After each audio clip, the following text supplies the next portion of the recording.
اسلام آباد اور پنجاب پولیس کا پی ٹی آئی کے احتجاج سے آئینی ہاتھوں سے نمٹنے کا پلان تیار کر لیا۔ شرپسندی میں ملوث طلبہ کے داخلے اور اسناد منسوخ کرنے پر غور بھی جاری ہے۔ شرپسند عناصر کے شناختی کارڈ، پاسپورٹ اور موبائل سم بلاک کرنے کی بھی تجویز دی گئی۔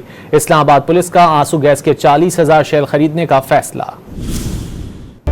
پی ٹی آئی کا 24 نومبر کو احتجاج کا اعلان، اسلام آباد اور پنجاب پولیس کا آئینی ہاتھوں سے نمٹنے کا پلان۔ احتجاج روکنے کی تیاریاں شروع کر دیں۔ وزارت داخلہ نے اسلام آباد اور راولپنڈی میں متعلقہ اداروں کو سرکاری اور اہم عمارتوں کی سیکورٹی کے لیے سخت ترین اقدامات کی ہدایت کر دی۔ دہشت گردی کے پیش نظر مشکوک مقامات کی نگرانی اور افغان مہاجر کیمپوں کی جیو فینسنگ شروع کر دی گئی۔ احتجاج میں شامل افراد کے پاسپورٹ، شناختی کارڈ منسوخ جبکہ سم بلاک کرنے پر بھی غور کیا جا رہا ہے۔ احتجاج کا حصہ بننے والے طلبہ کے ایڈمیشنز اور ڈگریاں منسوخ کرنے کا آپشن بھی موجود ہے۔ اسلام آباد پولیس نے مظاہرین سے نمٹنے کے لیے 40,000 آنسو gas shell, 2,000 tear gas shell, 2,500 بندوقوں کے ساتھ 50,000 ربڑ کی گولیاں بھی منگوائی گئی ہیں۔ 5,000 اینٹی رائفل کٹ بھی منگوائی گئی ہیں۔ سندھ و پنجاب سے رینجرز اور ایف سی کے 22,000 اہلکار تعینات کیے جائیں گے۔ اس حوالے سے وفاقی دارالحکومت میں پہلے ہی 2 ماہ کے لیے دفعہ 144 نافذ کی جا چکی ہے۔ سامان کی خریداری اور نفری کو بلانے کی سفارشات پر مبنی خط وزارت داخلہ کو بھجوا دیا گیا۔